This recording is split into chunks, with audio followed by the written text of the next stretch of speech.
যে জাপান আজ থেকে প্রায় ৬২ বছর আগে অর্থাৎ ১৯৬৪ সালেই প্রথম বুলেট ট্রেন চালিয়ে গোটা বিশ্বকে চমকে দিয়েছিল, প্রযুক্তিগতভাবে এত উন্নত জাপান এই 2026-এ দাঁড়িয়ে মাত্র 2% ইথানল অর্থাৎ E2 ফুয়েল ব্যবহার করছে। আর ভারত আমাদের সাধারণ মানুষের উপর সরাসরি E20 ব্যবহারের বাধ্য করা হচ্ছে।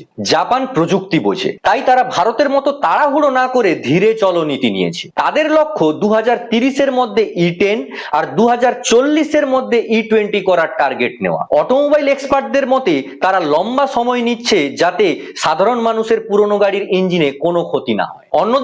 অন্যদিকে আমাদের ভারত 2025 থেকে 26-এর মধ্যে 20% ইথানল মিশ্রিত পেট্রোল বাধ্যতামূলক করছে। কিন্তু ভারতের এই পলিসির খেসারত দিতে হচ্ছে সাধারণ মধ্যবিত্তকে। 2023 সালের আগে তৈরি কোটি কোটি বাইক ও গাড়ি এই E20 ফুয়েল ব্যবহারের জন্য তৈরিই নয়। এই ফুয়েল ব্যবহারে ইঞ্জিনের মধ্যে রাবারের পার্টস খারাপ হচ্ছে, কার্বুরেটরে জং পড়ছে, মাইলেজ কমছে, আর লাখ টাকার গাড়িগুলো অকালে নষ্ট হতে বসেছে। সরকার বলছে এতে অপরিশোধিত তেলের আমদানির খরচ কমবে, সেটা দেশের জন্য ভালো আমরা মানলাম, কিন্তু উপযুক্ত পরিকাঠামো না বানিয়ে সাধারণ মানুষের পকেট কেটে কেন? আপনার মতামত কমেন্ট করবে।